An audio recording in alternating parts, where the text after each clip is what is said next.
Hey, welcome back to the part 2 of the Dr. Jimbo Love Show featuring my main man right here, Seth, Matthew. How's it going, everybody? Excellent. Hey, I can't wait. This portion of our show, the second part, is going to be fact-filled and a little bit of controversy. Yeah. Okay. We're going to lead off with the U.S. women's soccer. They settled a suit, and we had talked about this in our preview and a little bit of a tease in our part 1 program of our show. 24 million, Seth. Yeah. Hey, that seems like a big number. It does. Now, you told me just now that they were trying to get 67 million. 67 million was the first ask. That's what they were going for. Now, most of the women that are in this settlement seem happy with the settlement, except for one. Hope Solo is speaking out right now, saying that it was garbage that they settled for 24 million. Well, you know what? Hope Solo should be really happy because a federal judge in a circuit court shot down their whole case, meaning that basically if they hadn't gotten this settlement and agreed to the settlement, they would have gotten zero. Yep. Okay? Now, Hope Solo, she's had a pretty good endorsement career. You don't see her much anymore, but back in the day, she made her money. Yeah, she had a lot of controversy why she doesn't make money. She was kicked off the team for kind of being a bad teammate. Yep. She also got an assault charge earlier for... Did she? I believe she beat up her nephew. Oh, my goodness. And so they came to her house. So she was replaced right after all that kind of went down. Yeah. She also came into controversy after I believe we lost to Sweden in a 1-0 game. Mm-hmm. And she attacked the other team in the media, saying it was a coward's way to win because all they did was play defense the whole game. Now, if Hope Solo really wants to stay true to her bitching, then maybe she can take her settlement money that she's going to make off this 24 million, which you said is a maximum of 50,000. Yeah. So from what I read is that players in the past, are retired and current, based on what you've done for the team, can get up to $50,000. Now, Hope Solo was one of the top tier goalies in the world, so she's going to get the full 50. Oh, good. Well, let's see if she gives it to charity. Maybe she can give it to an equitable type of charity, and then she can put her money where her mouth is. I don't think she's that type of person. Yeah, I have a funny feeling she's going to put it right in her pocket.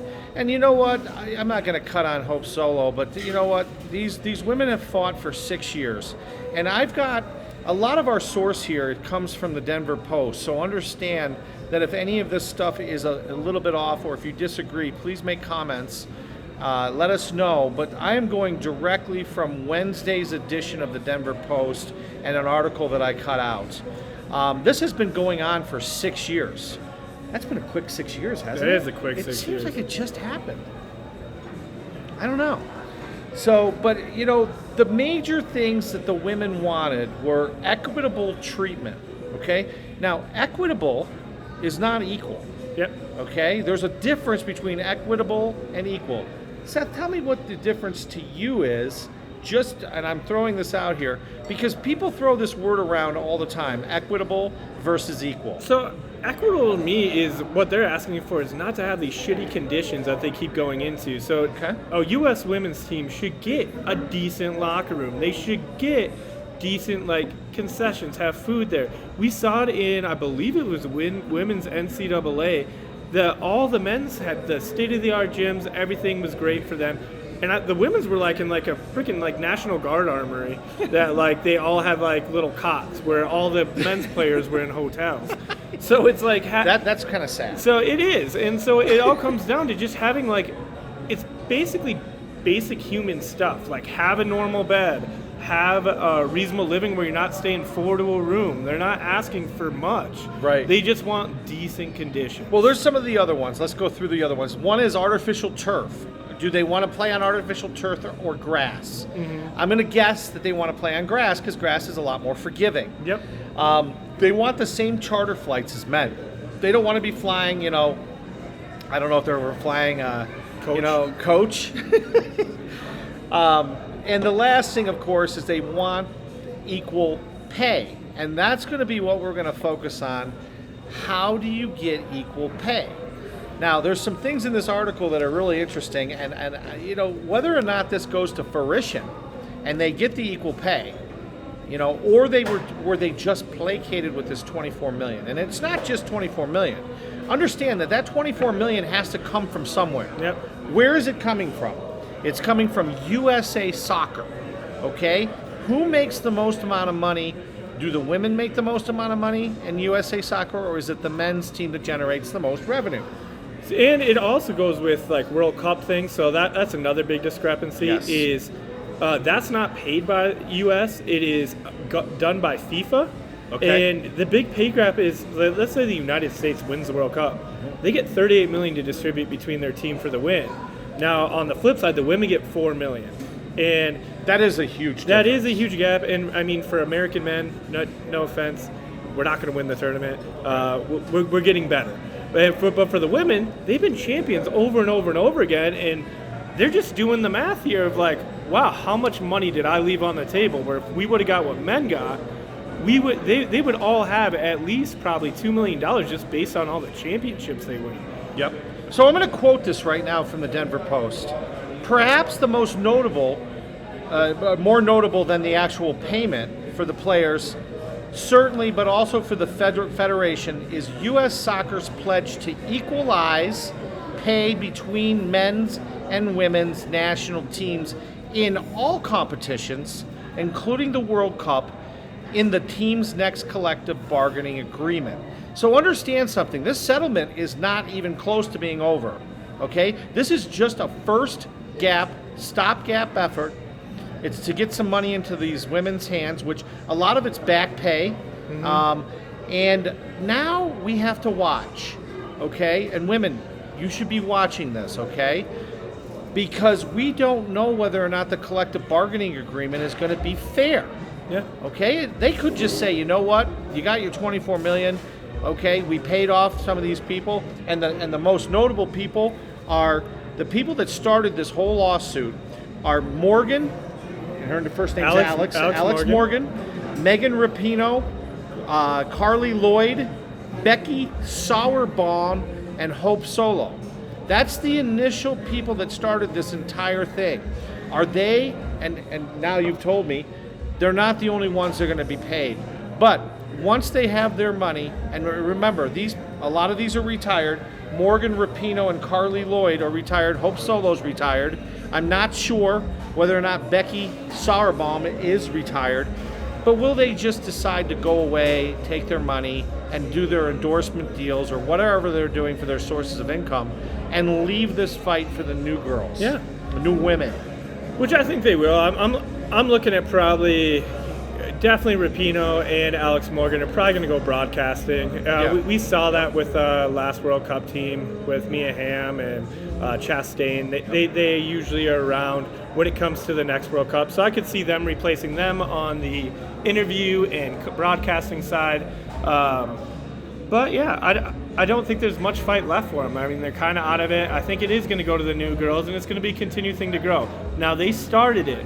And now it's up to the other women to get it done. Absolutely, and that's the thing. This collective bargaining agreement is where they're really going to have to just bear down and try to, carve out more of an equal pay structure.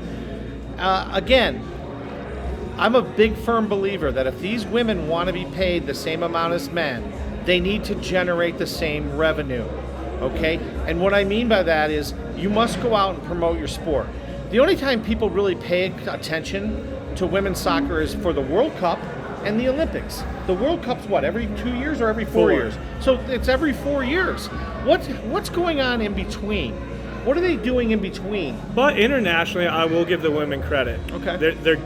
They're better than the men, and they are more supported in America. And they're more fun to watch. Yeah. I really enjoy women's soccer. But they're more supported than the men. In America, when it comes to the World Cup, are we ever like, hey, the men's is going to win the World Cup this year? Never. It's always, hey, hopefully we can get to an elimination round. Sure. Hopefully we can do better than the year before. Right. We didn't even qualify for the World Cup last time. I know. Right now we're working on a bid to host it so we get an automatic bid. So, hey, we're not going to miss out. Yeah. So the women are winning championships. And honestly, I know more people, maybe it's just Colorado, more people in Colorado, because we do produce a lot of these athletes, watching women's soccer than they are men. So I do think they generate as much as the men. Now, the men go over to other countries and they probably get more revenue that way because obviously if we're playing England or something, it's sold out. If England comes here, it's sold out.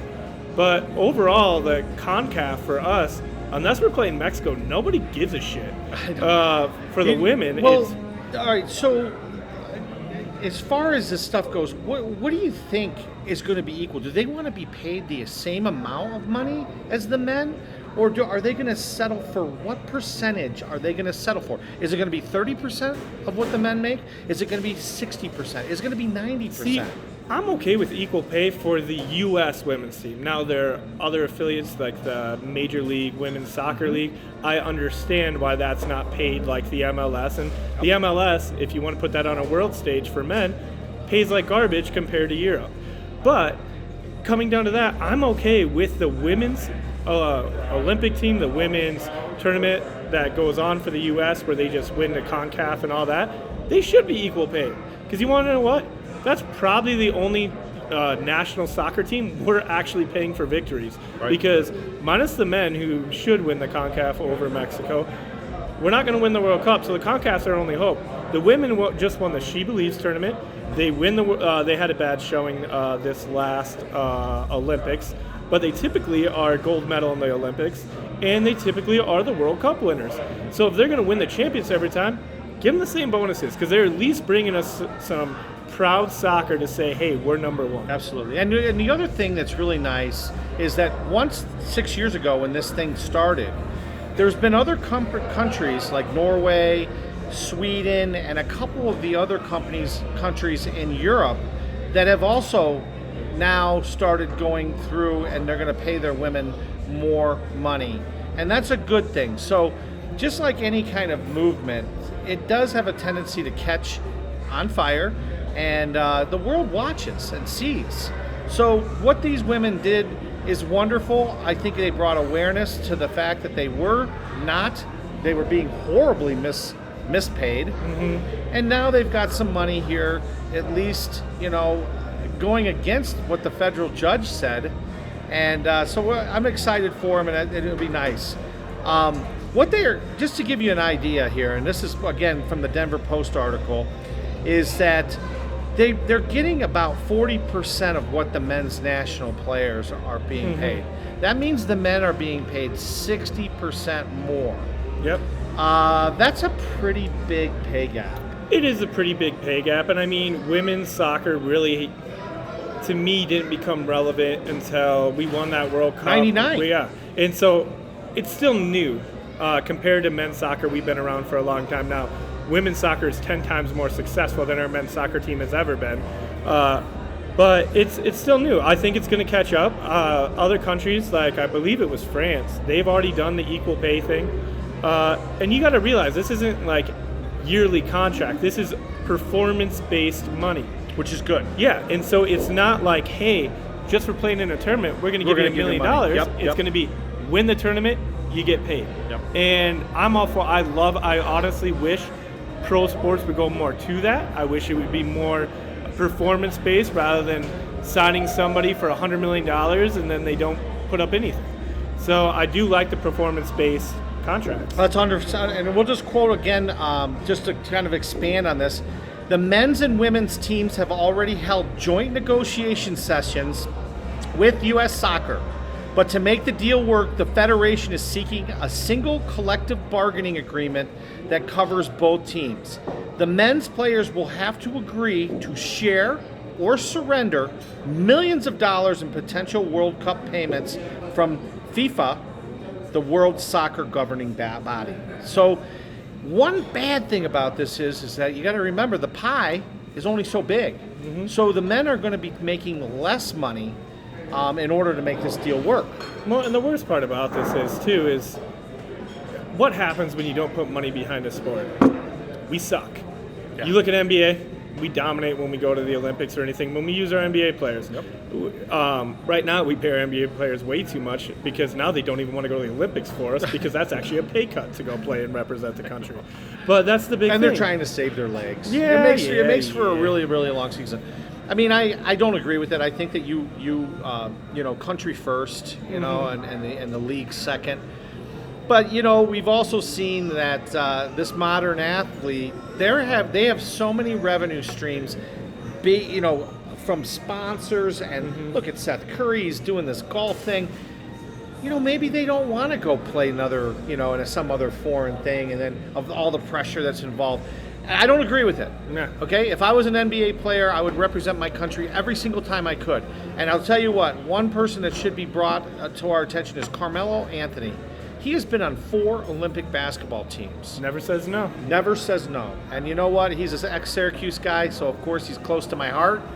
But, I think that it's something that you do. You should want to represent your country. And, hopefully this will, maybe set us a precedent where we start seeing the NBA, men's in the Olympics more. But look, the NHL opted out of the Olympics. What was the reason for that? Do you have any thoughts on that? It was just COVID. Yeah, so what we didn't want, because the NHL is made up from so many different countries. We're sending so many different players to be around so many different people. If they came back, and let's say 3/4 of those teams came back with COVID, the NHL season's ruined. That's true. So it was a safety thing. We've already had to deal with the bubble. We've already had to deal with so many. Avs' schedule was delayed twice this year due to COVID. And so it was just, let's get through our season. So you think that the next Olympics is going to include the NHL people for hockey? Yeah, 100%. Okay. Well, that's good. That makes me feel better, because I was just, not that I didn't mind seeing, these college athletes play, but, why not get the best in the world? That's what the Olympics is all about. Yeah. The best. So. I mean, since we're talking about international soccer, development in men's soccer for the World Cup qualifiers, all teams from Europe have said they will not play in Russia for their World Cup qualifiers. The games have now been moved to France, just due to the conflict going on there. But, and I don't know how that's going to work, because the Russian team's still going to play, and they're going to have to play all away games because nobody will travel to that country right now. Well, we want to also give a shout out to all the Ukrainian people, and our thoughts and prayers with the people that are in Kiev, or Kyiv, however you want to say it. I call it Kiev because I'm a Cold War kid. We just want to wish them all the safety and just blessings. And hopefully this ends soon. Yeah, it's tough to watch on TV. Yeah. And, regardless of what you may feel, we're not worried about the political ramifications, because we're an apolitical show. But we worry about human suffering, and there's some major human suffering going on in Ukraine right now. So, anyways, we mentioned last week a little bit about the truckers up in Canada. Just be aware that we are not in a bubble here. Okay, there are world events that are going on, and we need to be cognizant of that. Sports is a great distraction, and it's wonderful, and we're very fortunate to be in a country that we're surrounded by so many wonderful distractions. Oh yeah. So, all right. Well, let's. Is there anything else you want to add to that? Yeah. So, we'll move it a little bit, but not too far from women's soccer. The big thing going on. So, like we talked about, how the 4 women we listed. There's multiple women, but Rapinoe, Hope Solo, Alex Morgan, all are retired. The USA team is looking very different right now.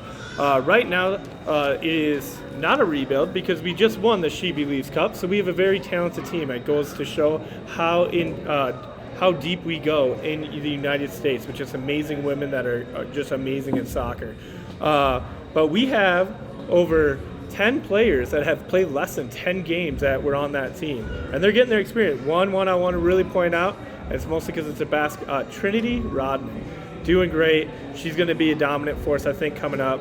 But she's only 17. Well, what's our girl that is here from Colorado, and her folks come in here to Brothers. Yeah. She's in Ireland. Yeah, so the DU's old captain for soccer, Cheyenne Storrs, she was over at PSG for a little bit. COVID hit, wasn't able to play a lot, but now she's over in Ireland playing for Celtic, and she's scoring some goals. She's a defender, and you know what? Hopefully we'll see her on the USA women's team here shortly in the future. So cool, because her folks are regular customers here. Yeah, and the cool thing about like that is just like I'm pretty sure Mallory Pugh's also from Colorado. Colorado is just a great place to produce. It's the altitude, I believe, helps. But we produce a lot of these women that if you ever go to a DU game, they're good. Well, your fiance played college soccer. Yeah, she played for a while too, and She was over at, she played D1 for 1 year and then went over to UCCF. Where was she at D1? Where was the D1 school? Was it DU? Was she at DU? Or? I don't remember where she was. Uh-oh. See, now you're going to get me trouble. Cheyenne's going to be mad now. She doesn't remember where she first went to college. I'm going to make her skip this show now. Yeah, overall, it's just great to see all the college athletes that come from here. We even look at it, pro lacrosse, DU's lacrosse team produces a lot. So we're in a great hub to watch these people go to the next transition. But yeah, like I said, we're on over 10 players that are brand new. Now, it doesn't look like we're missing a beat. It did look a little choppy in the She Believes Cup. I mean, it's expected. You had Alex Morgan, who was a dominant goal scorer. You had Rapinoe, dominant on the outside, able to cross it in every time. To Abby Wambach, who dominated down low for all the header goals and was a dominant force down low. So, I mean, it's going to be a transition. It looks like we're getting faster. And if they... I honestly don't think we're going to miss a beat. It's going to come a lot on their coach, which is Endavosky. I can't say her name that well, but she's been very clear that she needs to get younger in order to continue being competitive. Well, not only that, but they've got, I mean, these other generations, these older generations, you know, the Mia Hamms, you know, the ones that he just mentioned, the Hope Solos and all those others, have laid such groundwork for these upcoming women. It's time for them to step up and take it to the next level. And also to give back to the younger generation that we don't even know who they are yet. Maybe they're playing in college. But yes, that's how you perpetuate a sport and you produce a tradition of greatness. And we get a little leeway. It's awesome that we're going younger at this moment because it did get easier to get in the World Cup. Right. We went from 24 teams to 32 now. So we're still top in the world. I don't believe we're number one at this moment, but we're sitting in the top three for sure. When's the next World Cup? The next World Cup is 2023. Yep. Okay, so they're the odd numbers, because you know, with COVID, it really got hard to figure out what stuff got canceled and what stuff got pushed. You know, I mean, we had a Summer Olympics that ended up happening in 2021 that they still called the 2020 Olympics. So I mean, it gets confusing if you're not really paying attention to it. Anything else for the women's soccer? No, just it's an exciting thing. I was right, 2023. 2023, all right. Look at Seth over here with the quick fingers. But yeah, so no, it's just it's a fun team to watch. If you haven't got to watch women's soccer, I honestly say it's better than the men's. Oh, it is. I love it. And I think a lot of it why it's better than the men's is because we win. It's fun to watch your team win. The WNBA is more fun for me to watch than the actual NBA. Now, playoff NBA basketball is hard to beat, but regular season, if I'm going to turn a game on, I love watching the women play basketball. They pass the ball, they play old school, they play defense.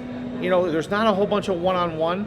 And women's soccer to me is just wonderful. You know, it's just wonderful to watch. Well, my favorite's going to be over NBA playoffs and the WNBA. It's the college. It's the college women's March Madness, college men's March Madness. The one-and-done games where everything in the pros is a series, but to watch a team go one and done, you get the one night that your team goes on fire, you get to upset a big team. There's always Cinderella stories, there's always great background stories, and they just do such a good job reporting on it that it almost is like, I always make a joke, it's like holiday Hallmark movies for men, for March Madness, like men and women's sports. It's just, there's always so many great stories of overcoming so many obstacles and just being successful. That's awesome. It really is. And you know, I'd be remiss if I didn't mention my South Carolina Gamecocks women's basketball team.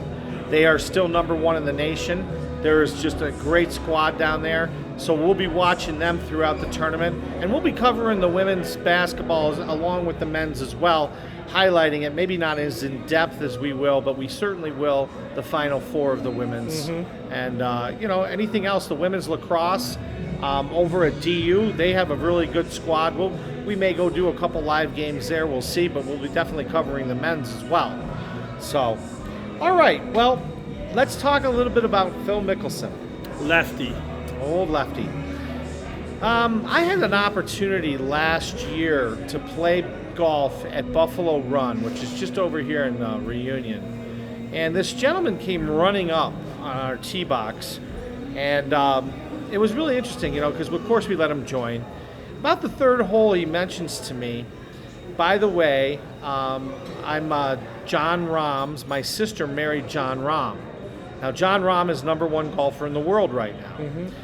And John Rahm played at Arizona State and was coached by Phil Mickelson's brother. So I had a chance to really pick this gentleman's brain about what kind of person Phil Mickelson is. My first experience with Phil Mickelson was at the Masters when he was still in college. I used to go to all the practice rounds of the Masters because the University of South Carolina was only 52 miles from Augusta National. And what he told me was this. Phil Mickelson that you see on TV and his TV persona is 100% different than how he is in real life. Okay? And I said, can you expand on that? And he goes, well, Phil has a major gambling problem. And that's a well-documented thing. Phil gambles pretty extensively. I'm not going to throw Phil Mickelson under the bus because he's one of my favorite golfers. But there is a dark side to this individual.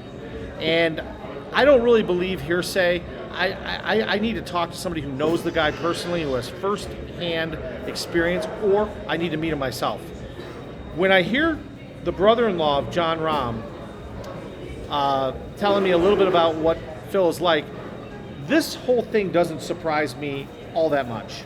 What are your feelings on this, just initially? Well, so my whole thing is, so for people that are my age, that were like probably 30s, late 20s, we grew up with Phil Mickelson, not on the golf course, but we grew up with him in Nickelodeon shows. He was on Even Stevens with Shia LaBeouf. Really? He would always pop in, and he would be on the show. So we're all familiar with him, which made him our favorite as a child. And so I didn't know that. he always came off as a nice guy, kind of father figure in that. So I've watched him play. We got to see him in The Match, which was cool. That was with him, Tom Brady, and who did they play? Oh, Peyton Manning. Peyton Manning, yeah. And with Tiger, too. Yeah, and he honestly seemed like an awesome dude. And so he's not a bad guy. Okay, we're not going to dog Phil Mickelson because Phil does so many huge, great things, and he's a great father. He's got those beautiful daughters. Yeah. He's got a beautiful wife. He's been an ambassador for the PGA for many, many years. Now, what happened to Phil Mickelson can happen to anybody who's a celebrity, and there's no excuse for it, okay? He made an excuse and said, oh, I didn't think I was on the record. Well, listen, you're a celebrity, you're always on the record. Mm-hmm. Someone always has their phone going. Someone's always recording what you're saying, so you cannot use that as an excuse. So, overall, does this change how you feel about Phil Mickelson? Not at all. At the end of the day, he's human, and he basically said something that, honestly, didn't affect me at all. So the thing is he's a big, proud sponsor of the PGA. This other league is going to be competition to that league, and he basically said, I hope they fail. That's no different than if you were an NFL fan and you said you hope the Arena Football League fails, the CFL fails. Because at the end of the day, you want to be in the best league. And I don't think he said anything, minus really voicing his opinion. Now, he said thought he was off record and he didn't mean it. 100% he meant it. I don't really care that he meant it. I'm all for, speak what you want. You should be able to say what you want. And if he doesn't want this other league to succeed, that's his opinion. Why are we killing him for it? Well, and this is the thing, okay? So KPMG, we said this in the just briefly in the preview. KPMG, who has been a 14-year sponsor, dropped him like a hot potato. Mm-hmm. Amstel Light dropped him. Workspace, gone. Callaway paused the relationship with him. And one thing Phil did, he came out, he says he's taking some time off to take care of his mental acuity and his mental state, that golf has been hard on him, and that he's going to take some time off. Now, does that mean he's going to skip the Masters? God, I hope not. I hope not. And realistically, what I think he's doing, it's not that he's really taking a break for his mental health. He's taking a break for somebody else to screw up, and we move on to them, and then he's going to come back. And that's just how it works.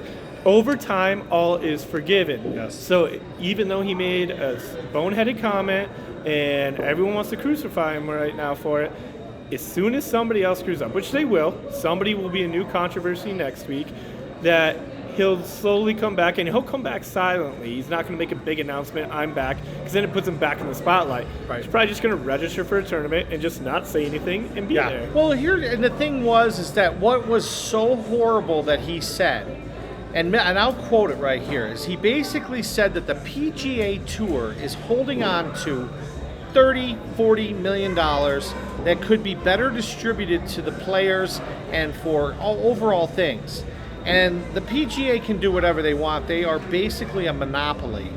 Okay? So let's talk a little bit about this Saudi league. Okay? It's being spearheaded by Greg Norman. Greg Norman is a Meeker resident part of the year. Okay? Meeker's right out by Rifle. He's got a ranch up there. I was lucky enough he stayed at my hotel, the one that I was staying at in Meeker in 2018, and I got a chance to sit and talk to him in the breakfast line. And unfortunately, his house was being threatened by fires and wildfires, so he was forced to come into town. Well, I waited, and I couldn't wait because I knew he was staying at the hotel, and the hotel wouldn't tell me where he was. So I just stayed down at breakfast. I got down there at 6 o'clock and waited. In comes Greg Norman, 8 o'clock, and I sat there, and I had one of his shirts on, one of his shark shirts, and I walked up, and he goes, "Nice shirt." I said, "Yeah, it's yours." And that's how our conversation started. But anyways, so he's trying to create a rival league by offering unrivaled riches. Okay, it's public investment fund chaired by the Crown Prince Mohammed bin Salman. Now, here's the difference. What they're going to do is they're going to do shotgun starts. Now, those of you that are not golfers, that means that instead of everybody having an individual tee time, and you have a group that comes out in the morning, and you have a group that comes out in the afternoon, and you got groups that start on the back nine, and you have groups that start on the front nine. A shotgun start means that all 18 holes are going to have 3 to 4 golfers, so they're all going to start at the same time and have the same weather conditions. That's good. They're also going to have a shorter season, which of course the golfers like. And also, instead of making, the FedEx Cup, I believe, paid off to the winner something like $7 million. Yeah. They are going to have regular tournaments that pay between $20 and $30 million. Okay? That's a lot of money. And for a golf and this is not affiliated with the PGA? No, this is a rival league. See, and that's the thing. Like, how can you be mad at somebody who's sponsored by the PGA saying he hopes that the other league fails because they're basically trying to steal all the talent? Well, he said that, but then he followed it up and said something disparagingly about the PGA. Now, the PGA controls all of our tournaments. Not the Masters. It controls the U.S. Open and the PGA Tour, which is 2 of the 4 majors. Okay, you've got the British Open, which is of course taken care of by them over there, and of course you've got the Masters. That's their own separate entity. So what they're saying is the PGA is saying, look, you're not going to be able to double dip. You're not going to be able to play and have a tour card. Which, remember, there's only 125 golfers in the world that have a PGA Tour card. That's what makes the Nike Tour or the Korn Ferry Tour, which we call it now, so important. You've got 125 or 126 up to whatever, 300, 400, 500 people ranked. So you've got really good quality golf in the Korn Ferry Tour. By the way, they come to Broomfield in the first week of June. I'm volunteering. I'm going up, and I'm going to be in a golf cart riding around. I talked to the gentleman yesterday at the Colorado Ski and Golf, or the Colorado Golf Expo, and I'm signed up because I want to go see these guys and see in person. That'd be cool. So basically, Phil put his foot in his mouth, and he's being really, really chastised for it. Now, you're seeing a bunch of these players, Roy McIlvey, Bryson DeChambeau. A lot of these guys are staying lockstep with the PGA. And they're saying, you know what, we really can't support you, Phil. We like you and everything else, but we feel as though the PGA Tour is the main one, and the PGA Tour is fighting to keep their golfers. Yeah, but like the big thing is, if you get too many, like you add this league, let's just go for it. Let's say half of the top golfers in the world go into the other league and half here. The competition's not as good. It gets watered down. I mean, the KHL was a prime example of it. The NHL survived it, but the KHL eventually, when they came in, for those of you who don't know, that's the Russian Pro Hockey League. They started offering contracts bigger than what the United States was offering, and they started not capping it. And they tried to get over. Jaromir Jagr left for a little bit, went over there, and they tried to steal some talent. And luckily, we had enough talent here between us, Canada, and we still have Russian athletes still there, quite a few still, that chose to play in America. But there is that fear that you're going to water down and have less competition. Right, but let's look at the NFL, okay? And again, this is going way back to pre-1970. Okay, the AFL started in 1960, and it was a rival league started by Lamar Hunt of Kansas City in order to keep the NFL from having a monopoly. Now, the NFL did not like the AFL at all. Matter of fact, they wouldn't even play each other in games because they were trying to freeze them out. The AFL got some pretty big sponsors. They went out and they offered contracts to guys like Joe Namath. There was some other really notable people. But it wasn't until Super Bowl III when the Jets upset the Colts, and the Colts were the best team in the NFL by far. They dominated the NFL. Well, guess what? Good old Joe Namath comes in and guarantees a victory, and the Jets win Super Bowl III, and all of a sudden, boom, there's a merger, okay? And you know what? The NFL is better because of it. We have an AFC conference, which is basically the former AFL, somewhat. There's some teams that are over there that were the NFL teams, like the Steelers. But the Broncos are a perfect example. They were a team that started in 1960 in the AFL, and now they're in the NFL. Well, we've got a pretty good thing going right now in the NFL, don't we? But that is all based on a merger. It's not a separate league anymore. Well, right. So maybe the Saudi league brings in a whole bunch of people, because let's face it, 125 people getting a tour card in the world makes it a pretty exclusive group of people. You got to earn it. Well, you do. But wouldn't you rather see the top 500 competing in a unified tour? Or if it's not unified, allow these people to play in Saudi Arabia or wherever they're going to play all around the world, and allow them to play in both. Right now, the PGA is saying, nope, you make a choice. Either you're with us or you're against us. So let's see. Now, tradition tells us that there's a lot of money in Saudi Arabia. Well, it would be interesting to see. Don't let the PGA people go over and play there. We'll play our PGA. They do their Saudi League. One tournament. We square off like the American versus Britain. There you go. And and then Phil Mickelson says they hope they fail. Hey, go beat them on the course. Yeah, I'm all for that. And you know what? If Saudi Arabia wants to pay $20 and $30 million for a tournament to attract some of these younger golfers, again, what is it? It's called capitalism, right? Hey, who's to say that these guys shouldn't make $20 to $30 million? Now, that's a lot of money. That's a lot. It's a lot of money. But you know what? If the market dictates it, so be it. So be it. Now, you're going to see the PGA fight this tooth and nail. But remember, you've got somebody like Greg Norman, okay? Greg Norman's company has put $300 million into this Saudi league already. Okay, so do you think Greg Norman is committed? No. Now remember, Greg Norman is not. He may be an American citizen, but he is an Australian golfer. So he knows the struggles of coming up in Australia and having to get a PGA card.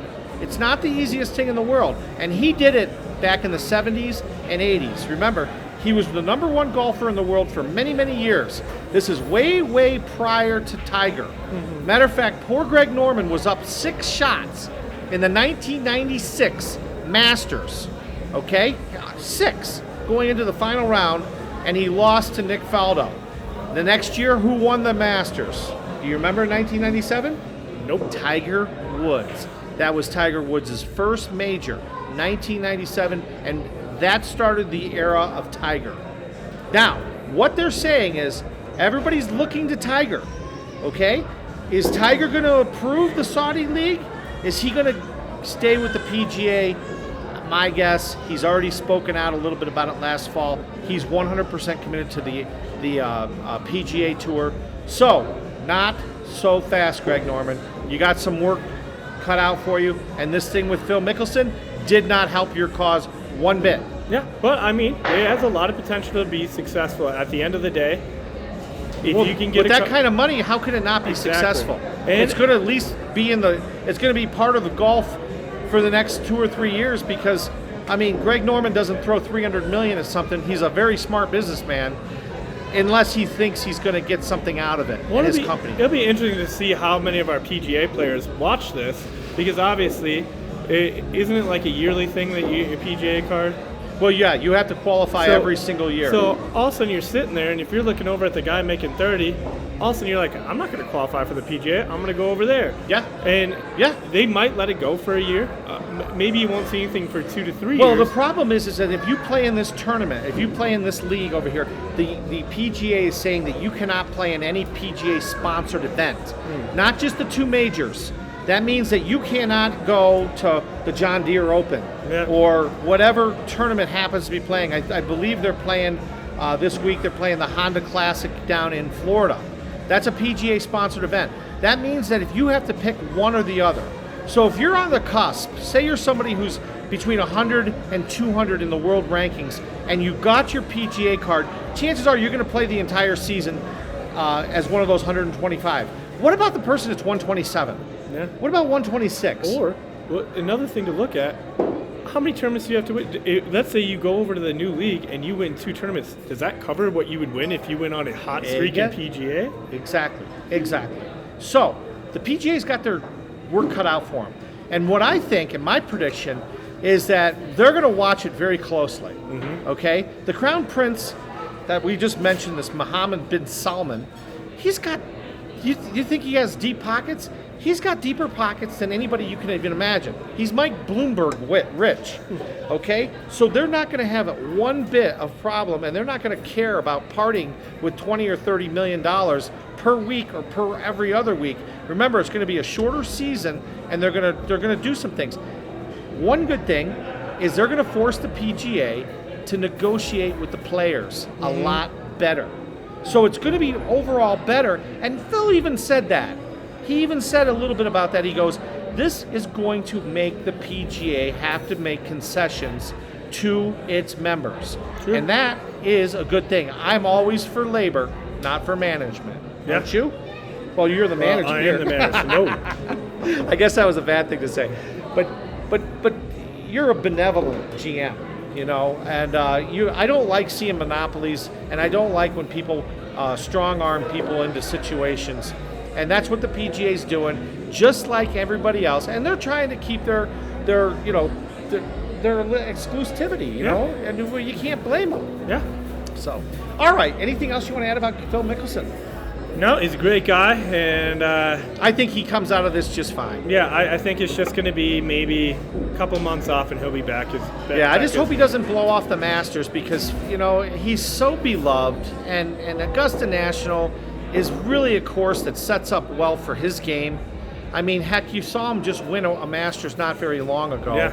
And, you know, it just makes the overall tournament at the Masters that less interesting to watch if someone of his quality decides to sit it out. But if he does, he does. And if he's having some personal problems, then you know what, I'm all for it. Let Phil get healthy.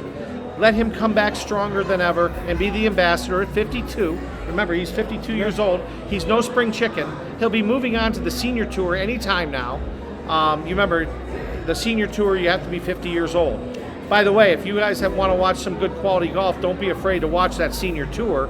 You get to see guys like Jim Furyk and some other great people like Bernhard Langer play extremely high quality golf. Oh, and PGA, if you are listening, can you get us more of like The Match, because those are honestly my favorite events to watch, where they follow the 2 pairs going around and they're trash talking the whole time. We need a few more events like that. Exactly. I mean, who did they do this last time? It was Jimbo and versus the guy he always fights with. Brooke Koepka. Yeah, awesome. Brooke Koepka honestly, and DeChambeau. made it amazing. Yeah. So you know what? Keep getting the controversies, pair them up against each other, let them talk trash. Honestly, I know it's not like probably like the prestigiousness of it, but it is so entertaining to watch. Oh, it's awesome. And now that they have the caddies and the golfers mic'd up, you get a chance to really see the dichotomy between your caddy and your professional golfer. I mean, I love listening to Jordan Spieth talk to his caddy. I mean, it's just so interesting because, they really are a team. And the caddy sometimes tries to talk him into certain things. Jordan says, look, I feel this way. And just listening to that makes the overall broadcast that much better. Yeah. So, all right. So we were at Brothers and Brothers Bar and Grill at the Shops of Northfield. Come on down. We've got a slate of college basketball that we talked about in the Part 1 show. Yep. We've got a huge game coming up at 4 o'clock, Syracuse versus Duke. What's the score right now of the Michigan State game? Is that? Oh, it's already over. I was just checking that right now. It's just ended because I'm looking down right now. It looks like Oklahoma is playing against Oklahoma State. It's not over. 4 seconds left. Michigan State up 68-65. Upset number 4 Purdue. Looks like it's going to happen. Well, you don't know because Could there's be 4 OT. seconds left. 4 seconds. Could be overtime. But college basketball's heating up, folks. And the food and the beverages here at Brothers are outstanding. Get your butt down here. Come in. Talk to Seth. There's drink specials galore. There's going to be outside patio games coming up soon. It's a beautiful day. Come down. Enjoy our staff. Enjoy Seth. And what else did you want to say? You know what? Anything else? Come in and enjoy the good time here at Brothers. And you know what? We'll throw the best party for you, and we'll just have a great time. And you get a chance to meet us, too. Again, we're not going to charge for any autographs or selfies, okay? Yeah. They're all free today, all right? So the line forms, look how long the line is. I can't believe it. But I'll tell you better hurry up and get down here before it fills up. See you next week, folks. See you, everybody.